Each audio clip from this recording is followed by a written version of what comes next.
ತಮ್ಮೆಲ್ಲರಿಗೂ ವಚನವಾಹಿನಿ ಚಾನೆಲ್ಗೆ ಆತ್ಮೀಯವಾದ ಸ್ವಾಗತ. ಇಂದಿನ ಪಾಡ್ಕಾಸ್ಟ್ನಲ್ಲಿ ವಿಶ್ವಗುರು ಬಸವಣ್ಣನವರ ಒಂದು ವಚನ ಹಾಗೂ ಅದರ ತಾತ್ಪರ್ಯವನ್ನ ತಿಳಿಯೋಣ.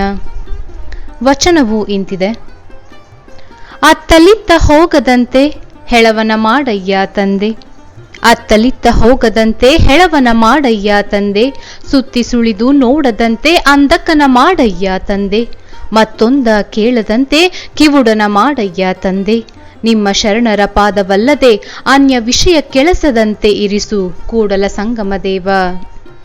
ಅತ್ತಲಿತ್ತ ಹೋಗದಂತೆ ಹೆಳವನ ಮಾಡಯ್ಯ ತಂದೆ, ಸುತ್ತಿ ಸುಳಿದು ನೋಡದಂತೆ ಅಂಧಕನ ಮಾಡಯ್ಯ ತಂದೆ, ಮತ್ತೊಂದ ಕೇಳದಂತೆ ಕಿವುಡನ ಮಾಡಯ್ಯ ತಂದೆ, ನಿಮ್ಮ ಶರಣರ ಪಾದವಲ್ಲದೆ ಅನ್ಯ ವಿಷಯ ಕೆಳಸದಂತೆ ಇರಿಸು ಕೂಡಲ ಸಂಗಮ ದೇವ.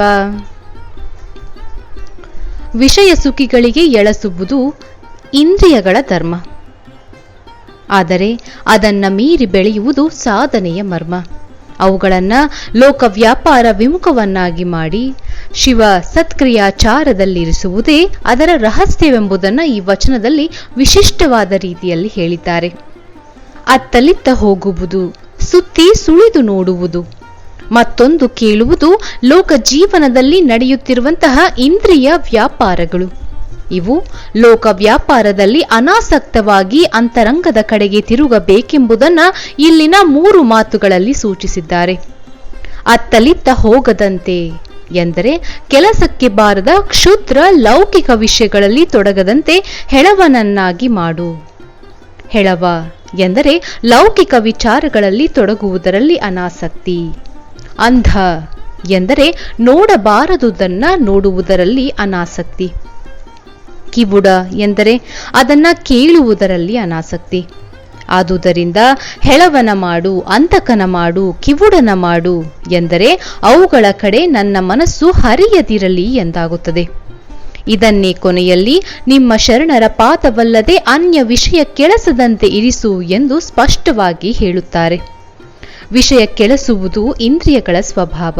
ಆ ಸ್ವಭಾವವನ್ನ ಮೀರಿ ಶರಣರ ಪಾದದಲ್ಲಿ ಅವು ಮಗ್ನವಾಗುವಂತೆ ಮಾಡಬೇಕು. ಶರಣರಿಗೆ ಬಸವಣ್ಣನವರು ವಿಶೇಷ ಮಹತ್ವವನ್ನ ಕೊಡುತ್ತಾರೆ. ಶಿವನ ಅಭಿವ್ಯಕ್ತ ರೂಪವೇ ಶರಣ. ಆ ಶರಣ ಸಂಘವೇ ಎಲ್ಲ ಸಾಧನೆಗಳು ಕೂಡ ಪೂರ್ಣಗೊಳ್ಳುವುದಕ್ಕೆ ಸಾಧನ. ಅಂತಹ ಅನುಭಾವಿಗಳ ಸಂಘದಿಂದ ಮನಸ್ಸು ಅಂತರ್ಮುಖವಾಗುತ್ತದೆ. ಮನೋಗತ ಚೇತನವಾದ ಜೀವನಿಗೆ ಮನಸ್ಸಿನಿಂದ ಮೇಲೆ ನಿಂತು ನೋಡುವ ಅತೀತ ಸ್ಥಿತಿಯ ಅಭೀಪ್ಸೆ ಇಲ್ಲಿದೆ. ಅತ್ತಲಿತ್ತ ಹೋಗದಂತೆ ಹೆಳವನ ಮಾಡಯ್ಯ ತಂದೆ, ಸುತ್ತಿ ಸುಳಿದು ನೋಡದಂತೆ ಅಂಧಕನ ಮಾಡಯ್ಯ ತಂದೆ, ಮತ್ತೊಂದ ಕೇಳದಂತೆ ಕಿವುಡನ ಮಾಡಯ್ಯ ತಂದೆ, ನಿಮ್ಮ ಶರಣರ ಪಾದವಲ್ಲದೆ ಅನ್ಯ ವಿಷಯ ಕೆಳಸದಂತೆ ಇರಿಸು ಕೂಡಲ ಸಂಗಮ ದೇವ. ಅನ್ಯ ವಿಷಯ ಕೆಳಸದಂತೆ ಇರಿಸು ಕೂಡಲ ಸಂಗಮ ದೇವ. ಮುಂದಿನ ಪಾಡ್ಕಾಸ್ಟ್ನಲ್ಲಿ ಮತ್ತೆ ಭೇಟಿಯಾಗೋಣ. ಶರಣು ಶರಣಾರ್ಥಿಗಳು.